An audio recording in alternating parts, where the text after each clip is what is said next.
Awesome. Thanks. Warren, welcome. I'm really excited to get the chance to interview you. So I've got a few different things I'd love to dive into with you. Probably way more than we're going to be able to get to, but we'll see. We'll see where we get.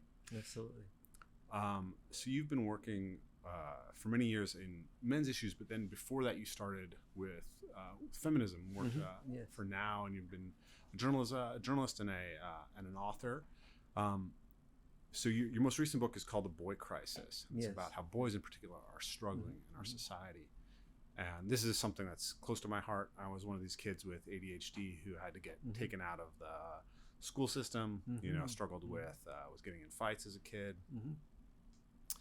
And I've seen kind of the struggles of young men, right? And having worked in the parkour community as a teacher and the martial arts community, I've seen a lot about this. And one of the things that I've been thinking about a lot recently is the idea that we need an aspirational model for what it means to become a man. What is manhood? And what is womanhood, for that matter? And I was talking to a good friend of mine, John Vervaeke, about this, and he asked me a question that I think is a really good question to start with. What is said that's, if you say a good man, how is that different from saying a good person? So I wanted to start there. What is the difference between a good man versus just a good person? Well, in many ways, there shouldn't be any difference, but yet, practically speaking, there is. Yeah. And so the history of being a man was to be willing to be disposable, to be a provider, protector, in order to provide and to protect if your nation was being threatened and the Nazis were potentially coming in. Uncle Sam or some equivalent thereof said, "We need you," and men heard, "Okay, if I'm needed and I need to kill or be killed, I will serve and I will give up my life to protect the life of my wife, my children, and my nation." And so it was about serving. It was about being willing to be disposable. You came home from war. You might have not gone into a different profession. All the hazardous professions have always been more than 90% men. The people who die at work, 93% men in the United States. One construction worker dies every workday hour in the United States. And so there's a real tendency for men to, if it's a hazardous job that puts life at risk, that's going to be men that will be willing to set aside their life to do that. So that's wonderful for the survival of the nation, the family, and so on. But it's terrible for the man. If you die at age 19, or you come back with PTSD and you commit suicide because your wife no longer sees you as the same person that you left because you aren't, and she understandably doesn't want somebody who's disconnected, which you had to become in order to be able to handle your best friend being killed in your arms in war. And then you come back and you feel like the discipline you've learned in the armed services is really going to be helpful to your children, but your wife thinks it's cruel that you're so discipline oriented and you're only doing that because you don't understand how to love the child, which is usually very much not true, but it's a different type of love that isn't understood. And so all of these things have defined men historically. But just like women have now have the option of becoming, if they're a mom, let's say, they have three options. Option one is to work full time. Option two is to be with the children full time, and option three is to be do some combination of both, work part time. But men have developed three sort of slightly different options. If they're a middle class man that has children, and option one is to work full time. Option two is to work full time, and option three is to work full time. More technically accurate. If they're a white collar man, to work more hours, and if they're a blue collar worker, to maybe work two jobs. And so we haven't changed the options that we're giving men to become men. We've very much changed the options to, when you're a woman, to say, find out what you want to do, and then you go, girl. Get the wind beneath your wings. And when we talk about men, we say toxic masculinity, male privilege, men are the oppressors. And so men today especially are having this, young men today, boys. I was talking about this exact issue with a film crew by some waterfalls near my home, Mhm. and some young, looked like he was in ninth grade or so, boy walked by, and he took an interest in what we were doing. And I said, well, I'm talking about you and Yeah. your age. Come over here and tell me what you think without even hearing what I think. And he just, rattled off that, that he was, that the words toxic masculinity and male power and male privilege, and, and were just, the future is female. Yep. These are all part of what he was growing up with. And I said, do you feel this is true? And he said, no, but I really don't have answers for this. And I said, well, it seems like your energy is telling me you're heterosexual. Is that correct? Yeah. He says, yes. And I said, and it feels like you probably have a girlfriend. And he said, yes, I do. And I said, so when you talk to your girlfriend, he says, I don't talk to my girlfriend about this. And I said, well, why not? Well, she'd think I was anti-female. And so and I said, well, if you got to the point where you wanted to marry her, would you talk to her about this? Long pause. I don't know. I guess I should, now that you're mentioning it. But without my having mentioned it, he would have just let it go right into somebody he married, and everything that's inside of him is being pent up and not expressed. Yeah. We don't have good sort of places for young men to process the challenges that we face. Because one of the ways that I think about things is that we have an underlying nature, an underlying biology, and I think that's something that we really struggle with, is understanding the constraints that are put on us by our inherent nature. Yes. But then also understanding that the ecology that nature is playing out on is changing all the time because of our technology, because of social systems, because of economics. And so culture, to me, is a way in which we try to align our biology with an environment so that we can thrive. And one of the key elements of male biology, I think, is this capacity for violence. To go back to that first question, what is a good man as opposed to a good person? My answer to that is, a good man is someone who I would trust in a shield wall with me. A good man is someone I would trust in a foxhole with me. Right? That has been the traditional model of masculinity. And I think it's very challenging for people to recognize that. But I think that it gets at the heart of a lot of the issues that you're pointing out as well, about how we treat males as disposable. But the flip side to the male hero as disposable is that the idea of the heroic gives young men something to aspire to. And obviously my work as a parkour athlete and martial artist, right, it's very much about this going out and pursuing becoming a more heroic individual. So I think that I'm curious to talk to you about this balance between how we respect the underlying biology, right? Yes. I have a 9-year-old boy, and he's been a very boyish boy since he was very little. He's also very sweet, incredibly loving. Like when he was little, when he was 2 years old, if I was roughhousing with my wife, he would get upset. Roughhousing with your wife? With my wife, yeah. Neat. He would get upset and get between us and push me away. No, Daddy, no. Yeah. Like he already at 2 took on this protector, this role of a protector. Yes. And he also started showing signs of emotional stoicism at 2 years old. So at 2 years old, if he fell and bumped his knee and he was crying, he would turn away from you.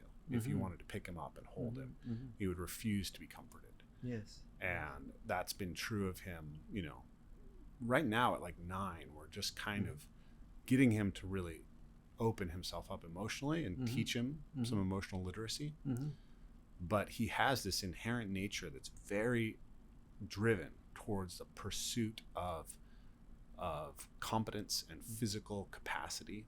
And he's fascinated by violence and has been from a very early age. So the other day I was walking into the kitchen and we had got some big boxes from Amazon. And he wanted to take the boxes and go stab them with a training knife, like a martial arts training knife that I have. And he's like, hey, Dad, can I take these boxes into the backyard and stab them? And it struck me as so Your daughter didn't say the same thing. No. I have 2 daughters, and Your they don't. Your They point don't do being, that. Yeah. yes. They don't go stab things in the backyard. Yes, right. But what was interesting is he's so polite and he's so sweet and he's so considerate about wanting to go practice murdering things in the backyard. Yes. And to me, that gets to the heart of his nature. And there's obviously a lot of variation within individuals, but I think that it is characteristics of men, and it's something that we as a society, I think, need to understand and channel well. And a lot of it now is just being framed as toxic masculinity. When the APA came out with that, stoicism, emotional reticence, capacity for violence, risk-taking, all those things are just negative aspects of traditional masculinity. It's like you're telling me that my son's inherent characteristics that he's shown since he was 2 years old are negative. Right? To me, he's being damned for his virtue. So I'm curious how you think about the balance between respecting these underlying natures and then also recognizing that we don't exist within the same type of ecology, and the behavior has to update. Well, that's a very good question. And so the core thing of all human beings that do well in the world is learning how to adapt. And so and then asking yourself through good parenting, what part of what you're manifesting is working for you, working for people, working for your family, working for the community, and what part isn't. So the Vikings were considered the most vicious and conquerors in the world. But when they finished their war, a reasonably high percentage of them married some of the English women whose families and communities they were ripping apart and killing just months or years before. And so part of what Margaret Mead talks about men and women is that women are more inherently, they have a purpose by the fact that they can bear a child and then to protect that child or children, whereas our purpose has to vary from that wartime where we have to disconnect and be interested in killing and being and being okay with being killed, and at the same time that we have to not be disconnected from our nurturing qualities when we come back. And in the United States, the Veterans Administration has done a terrible job of helping soldiers come back from Afghanistan or Iraq or anywhere that they're stationed, and then adjusting to family life. And we're at war, and we're sort of learning to be very disciplined and to really do everything precisely as we are told, to follow orders. And when we come and we fantasize when we're at war, that when we come home we'll be able to teach our son and our daughter to be really disciplined. And then we come home and the mother says, "Gee, you're just yelling at your son and to do it this way, or your daughter to do it this way. This must come from a lack of love on your part for our children that I have, and I'm not going to allow you to sort of tell them what to do like that, and do things that they don't want to do, and makes them come to me and cry. And you're obviously insensitive to these things." And so there needs to be a whole communication system when the man comes back from being his true masculine, or not true masculine, but the masculine, this part of the masculine side of himself. And then we have to spend a lot of time helping that man adapt to a much more nurturing type of environment, helping the mom understand what the man's virtues are that he brings back, that postponed gratification, that discipline, that being able to do the types of things your son does, to climb over things, do parkour, and have enormous capabilities, and to be able to sort of act out the things that he's feeling. And so it's a combination. I mean, the main distinction that we need to develop for men is to redefine the meaning of power. Power has historically been defined for men as feeling obligated to earn money, that while our family lives longer and we die sooner. And that's not a really great definition of power, but it is what men have learned to do. And so I think we have to make a transition from being a human doing to being a human being, if you will. And being a human being doesn't mean that you have to be this way or that way. It means you define yourself. I had a man in one of my men's groups, and one of the questions I had my men's groups ask is, what is the biggest hole in your heart? And the man said that, the biggest hole in my heart is that when my son was born, I was so preoccupied with my work and my business, and I built a very successful business, but I never paid attention to my son. I never paid attention to my wife. I made a fair amount of money, and so my wife just said, I want the money. I'm divorced, get out, and basically kept the son from me. I moved to a different country, and I was, my wife was pregnant with another. My new wife was pregnant with another son, and the men's group said to me, congratulations, and then they did one of your other fantasy experiments. This guy says, and the fantasy was, what would you do with your life if you could do anything you want? And so he said to the group, if I could do anything what I want, I just want to take 5 years off and take care of my kid, and get out of my business. And so the group had me check that out with my wife, and my wife said that was fine, even though I thought it was ridiculous that I have to even ask her. That I would even consider that possibility, because I really didn't think it was possible. And so I came back to the men's group and I said, well, my wife's okay with it, but I'm not, because I have dozens of legal contracts. I'll get sued. And the group said to me, well, John, do you own your business, or does your business own you? And that just shook me up, and I realized that my business owned me, and which did make me go through and try to renegotiate the contracts. I got sued multiple times, but I eventually did. And I said, is your son now born and everything? And he said, yeah, he's about 2 years old. And I said, well, was this a good decision and you took the time off to raise him? Yes. And he says, was this a good decision?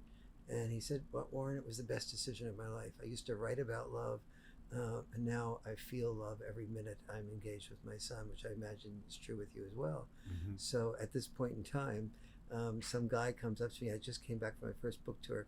Some guy came up to me and asked for my autograph. I thought was asking for my autograph. And when I reached up to sign the autograph, he looked embarrassed and said, I actually meant his autograph. And the guy signs it real quickly, hands it back to him. And I said, well, the way you signed that so quickly must be really, you must be well known. And he said, just let's continue like we are. and I said, well, no, really, tell me what's your last name? And he says, Lennon. And so, I wasn't even sure who John Lennon was, because I was so preoccupied with writing my books that I wasn't watching TV. And I said, aren't you part of a singing group? And he goes, yes. And I said, well, what group is that again? And he goes, the Beatles. At which point in time I realized that I was a little bit we're talking quite the celebrity. Yes, exactly. That's a wonderful story. So and the point in all that is that he had learned to redefine himself as a human being rather than a human doing. Yeah. And, after achieving tremendous success. Well, yes, but and most of us think, well, he had the money to be able to have the freedom to do that, but he saw it as exactly the opposite of that. I had all these commitments from my business, and until the group sort of confronted him on the issue of, do you own the business or does the business own you? He never even considered himself, even ever thought of the realistic possibility of breaking all those contracts to do what he wanted to do as a human being. Yeah, it's funny. I've actually been sort of processing, in kind of a similar way. We teach 3 big transformative events every summer, and it's quite exhausting for me. And so it's kind of hard on my wife and my kids. And so I finally have like a really good operations manager coming into my business. And she's like, well, what is your vision for the business? And the vision being like, how does it serve you and your family? I was like, oh, I don't know.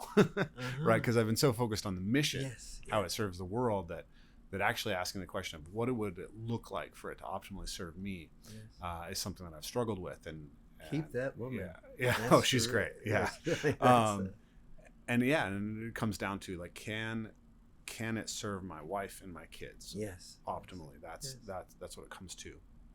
And now, a certain percentage of serving your wife and kids is serving the business well. Serving the business well, and myself. Right. Because we want A, the mission, and B, the income. Yeah. And so, when I started to, I was doing extremely well speaking engagement wise, as long as I was supporting feminists and women. Yeah. But as soon as I started saying that boys have problems and men have problems and fathers are really important, the feminist movement went from, recommending me for 50 some odd speaking engagements per year down to 0 to 1. Yeah. And so I went from being a hero to a villain. Mm-hmm. And so I had to ask myself, can I be sustainable as this, this person speaking, in my opinion, a more complex truth. Yeah. I want to talk about that.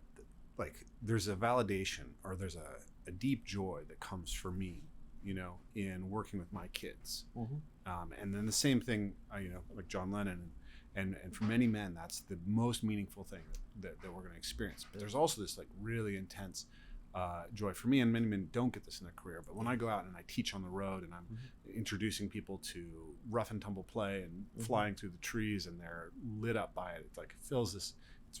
It's really a powerful thing, and to me, it comes down to these two aspects. How do we balance these two aspects of our nature? The desire for dominance and prestige that came through, being the type of man who you could admire in the Shield Wall, and then being the type of man who comes at home. I think about the world from a very evolutionary perspective. And I've spent a lot of time in anthropology and evolutionary biology reading. And if you think about human beings from an evolutionary perspective, there's a couple of interesting things. One is human males are uniquely maternal, right? Most mammal males do a lot less childcare than human males do. And we're also uniquely sex rolled, right? So female lions and male lions, they do the same thing. Female wolves and male wolves do the same thing. Gorillas, they do the same thing. But human males do big game hunting, and that's the biggest demand on males in most of the world, and then warfare. And then women primarily gather and hunt and process, but they hunt small game. They're very rarely across the world that they hunt big game, which is obviously much more dangerous. If you look cross-culturally, there are cultures where men do almost no child care, and cultures where men do almost 50% of the child care. But there's no culture where men do the majority of the child care, and no culture where women do the majority of the big hunting or war. So we have this capacity to act in a very maternal way, and that can be very rewarding for men. But we also have this capacity to actually let go of our families almost entirely in order to serve them. And which is really not letting go of your families. It's just letting go of the nurturing part of your family. Not having to fulfill the direct nurturing role. Yes, exactly. And so we have to, I think, one of my interests is to say to a young man, right, like this thing, being a warrior, being a hero, it's evolved, it's in you, and there's part of you that's probably going to aspire to it. Yes. How do you live up to that in a way that actually integrates with being able to be the father as well? Yes. To be good to a woman, right? To not just attract a woman because you're strong and powerful and Andrew Tate, but to be able to show up for that woman in a way that brings greater love into your life, greater love into her life, and greater love into the child's life. So if we go back to that idea of the soldier coming back from war, there's a kind of an optimal set of behaviors that exist when you're potentially going to face violence at any moment. When you're in a group of almost entirely other men who are also worried about facing violence. And then that changes dramatically when you're now working with children. Yes. And in a partnership with a woman. So how do we recognize those two parts of male behavior and give them a better capacity to integrate them? Yes. So that they can not lose that aspirational aspect of the warrior and the heroic aspect of themselves, but be able to integrate it with the other demands that we face. Absolutely. In life. One of the ways we can do this most effectively, in line with the types of things that you do, is to understand what dad-style parenting tends to be like, and then to understand the value of it, what it contributes, and then to be able to explain it with love to our wives. Yeah. So, for example, typically speaking, a man might have you have a son and two daughters. Is that correct? Yeah. So let's say you're a father and you have a son and two daughters, or and you say, okay, we're gonna roughhouse, and you throw the three kids on the couch, and you say, okay, the game here is that the three of you jump on my back and see if the three of you can pin me down before I pin the three of you down. Okay, Dad, great. And your mom is looking on and going, oh my God, I feel like I have just one more child to monitor here, but on the other hand, I don't want to be too controlling, and but I just feel like somebody's going to get hurt sooner or later. She's only about 99% likely to be right. And then she feels like, okay, once somebody gets hurt, maybe this child will understand that you can't do roughhousing. But when they get hurt, or somebody gets hurt, Dad says, okay, Jimmy, or whatever your son's name is, you can't stick your elbow in your daughter's and your sister's eyes like that. And your son may go, okay, Dad, okay, got it. And then so you continue the roughhousing, but then he does the same thing again, or another kid is too aggressive versus being assertive. Yeah. And you say, you knew that was too aggressive. I didn't really, no. If you do that again, end of roughhousing. And then the next time he does it again. And that time you end the roughhousing. You set a boundary. You boundary enforced as opposed to just boundary set. And so then the kid, the next time the three kids are roughhousing, they realize that they're going to have to give up. They're going to lose the roughhousing like they did the last time if they are too aggressive, if they're too, they don't care about their sisters or brothers' feelings and so on. So what's happening there that no dad explains? Number one, the dad and the children are creating a bond, which is like, and the deal is you violate that, and the value of that bond is that the kids want to do what you want them to do because they get what they want, which is the roughhousing. It's like a puppy. If you do it this way, I'll give you a little treat, and if you don't, no treat. And so instead of like with mom, she'll tell the kids what to do, and oftentimes it's sort of like, oh, mom's like such a blah blah blah, or whatever. And then mom will set the boundary but not enforce it. And so what you're more likely to do is give them instruction, set a boundary, they'll break it in excitement, and then you enforce it, and then they know the next time if they break it, you'll enforce it. So what's going on there? And here's the dynamics that never get explained from father to mother, that mothers can't therefore be blamed because women can't hear what men don't say. And so the dynamic number one is the kids are creating a bond that makes them want to play with their dad and have a big incentive to do that. Number two is that when they do violate not caring about their sisters or their brothers' feelings, you're planting the seeds for empathy, and you're requiring that empathy to be incorporated, because the kids will lose what they really want, the roughhousing, if they're not beginning to be empathetic and conscious of what the other kids want.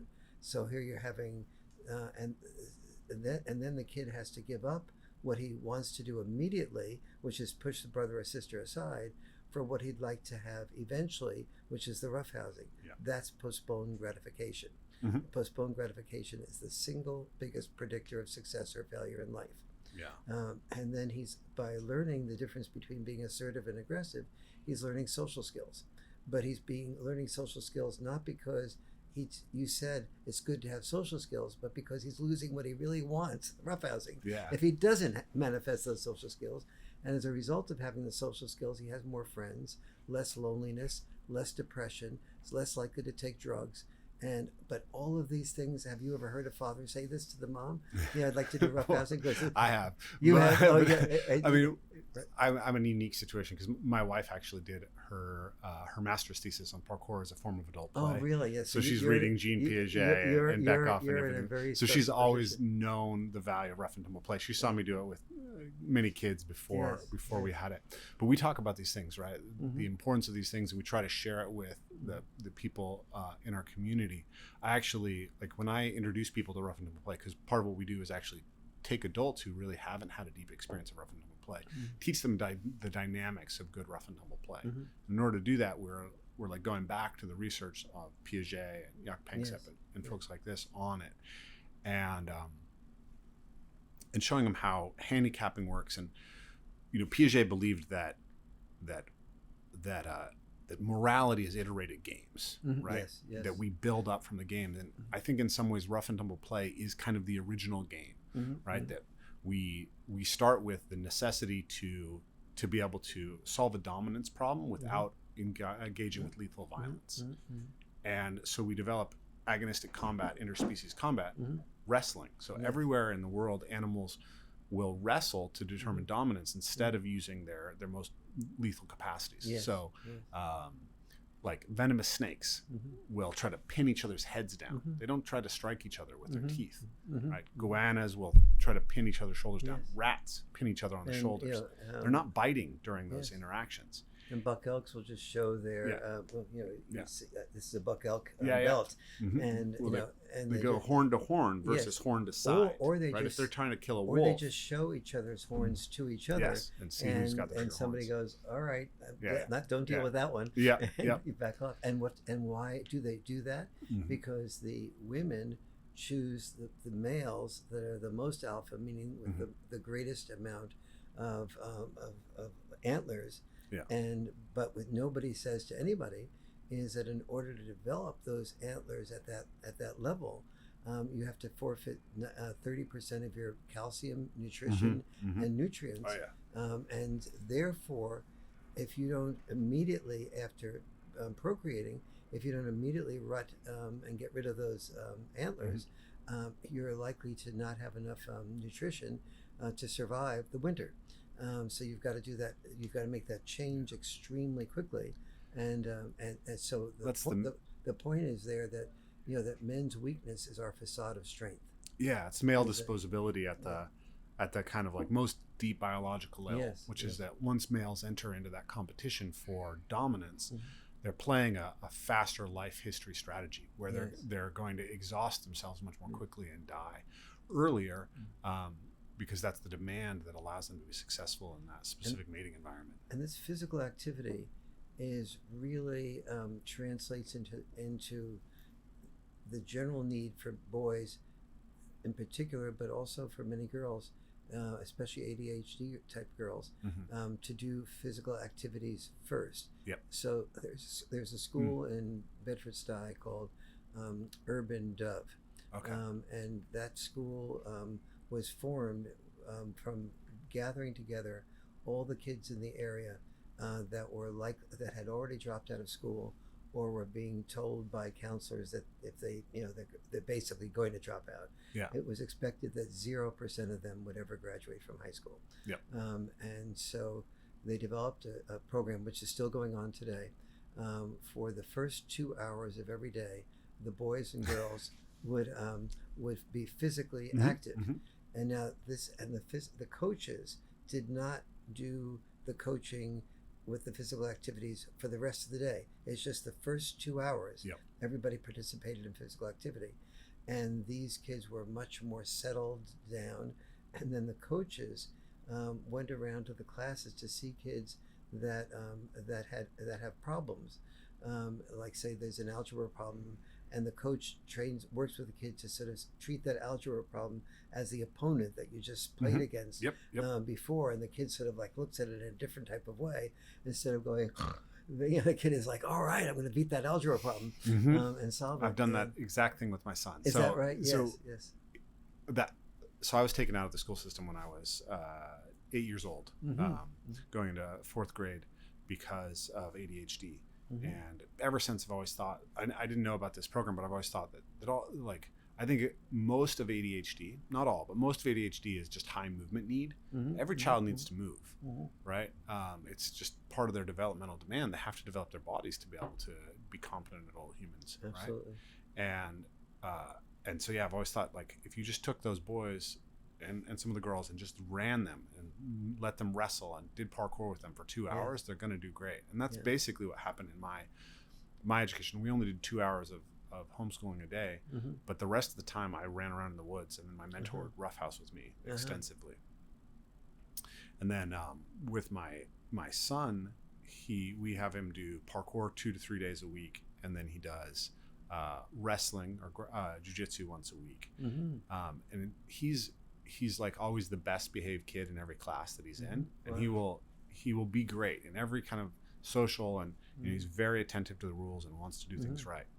But if you don't exercise him, it comes out with his family, right? At the end of the day, he will just be a mad kid running around and just pestering his sisters and so being crazy. You really see it right in front of you. So if it's not like, basically, if we don't give him an intense physical exercise session at least basically every other day, then he becomes much more difficult to manage. And this is one of the best behaved kids that you'll see. But he has that physicality and that need, and it's just remarkable the difference between him the day after a parkour session versus if he misses one, and then you're like, oh man, this is just hard to handle in the house. But the thing that was interesting is he's been having some anxiety issues with computers, and he's really remarkable in his ability to persevere in grappling. He's been training grappling since he was 4 years old, and he's very physically strong, but he's not very big for his age. And now he has to wrestle kids who are 3 and 4 years older than him in order to have a competitive match. But sometimes he'll get into a difficult position just because kids outweigh him by 40 pounds. And you'll see that he never gives up. He always fights through to the end. And sometimes he'll come off the floor and he's crying because it was overwhelming. But we'll talk through it. And then, so when he started feeling like he was crying because of these computer problems, I was like, what I want you to do is I want you to remember that part of you that will fight in the wrestling situation. Hold on to that. And know if you have to cry when you're facing a computer problem or a math problem or whatever it is, it doesn't matter. What matters is that you have the wherewithal to keep pushing through it, and then eventually you will find success, just like you found success in martial arts, just like you found success in parkour. And crying is part of your biological strength. And it reduces stress, reduces anxiety. It's there for a reason. Make use of it. And make use of it to accomplish in a balanced internal way, where you're not holding all your stress inside. Because if you do hold all your stress inside, it'll come out somewhere that it won't be appropriate for it to come out. And that's part of what we need to, instead of saying big boys don't cry, our message needs to be big boys are open to crying when needed or when they feel it. Why should we be repressed in our feelings in order to be called male? Because it's really not a healthy type of thing. On the other hand, to complain constantly will get you the love and the respect of no one. Well, it's again, it comes back to that dichotomy of how do we operate as potential warriors and also as loving fathers and husbands. Absolutely. And if you're going to break down in tears and be overwhelmed in the middle of a firefight, that's a real risk to the men around you. And so men have evaluated each other off of that. Excellent. Right? Yes. So you need to have emotional containment. Right. So what I talk about a lot in my work is this idea of how do we, for men and women, how do we build the capacity for increased emotional, so an effective channel. This is what women tend to be good at, is that they have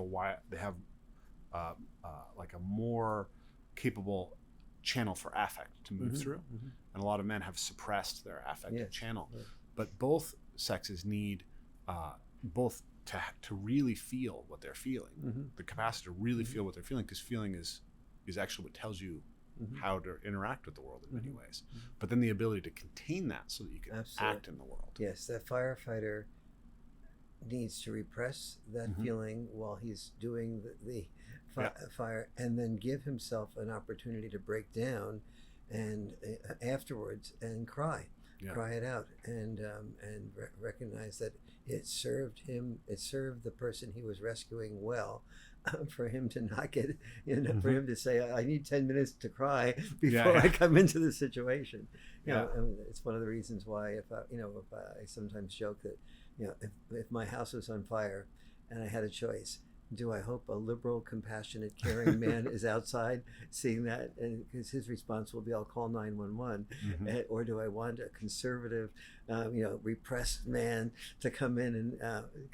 And the answer is obvious. Right? Yeah, well, there's utility to traditional masculinity. Yes, there is. And then there's also something that we need to integrate, right? We don't want to let go of it. The APA was correct in the sense that all the descriptions that they talked about are what occurs when you learn to only be a male as a human doing. Mm-hmm. But if you learn to be a male who balances those things, then those things that they're condemning are virtues when they're able to be used properly. They're tools.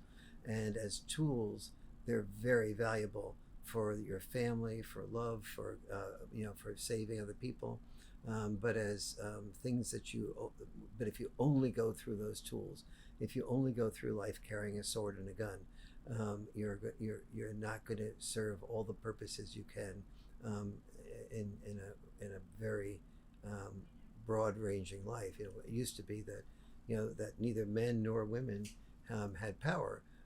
They both had responsibilities. They didn't have rights. Our grandparents didn't talk about rights. They talked about responsibilities and obligations. But both sexes had those responsibilities and obligations. Women had to raise children. Men had to raise money or kill animals or do some equivalent of protecting. And now we have options to be much more diverse human beings. Those options have come much more fully to women than they have to men. And the next stage of evolution is men learning to have a broad range of emotions, feelings, being able to serve, being able to, and still hold our old strengths. And so, and understanding where those strengths are valuable and when they move to a place of dysfunction, that's the new evolution look at ourselves. And then choosing what combination our particular personality is, not just our maleness and our evolutionary history is, but part of our evolutionary history is the ability to adapt. And and what's our inner personality? What's needed in this culture at this time? How much adaptation is meaningful to us and in accord with our personality? And blending all that together is, the job of masculinity in the future. Yeah. I believe that we've run out of time. I think so. But that was wonderful, and hopefully we can pick up the conversation in the future and go deeper. There's many more things I'd like to give me a call, and let's do this at least over the video do the Zoom. Yeah. Yeah. Awesome. Exactly. Thank you very much, Warren. Real pleasure. Absolutely. Thank you.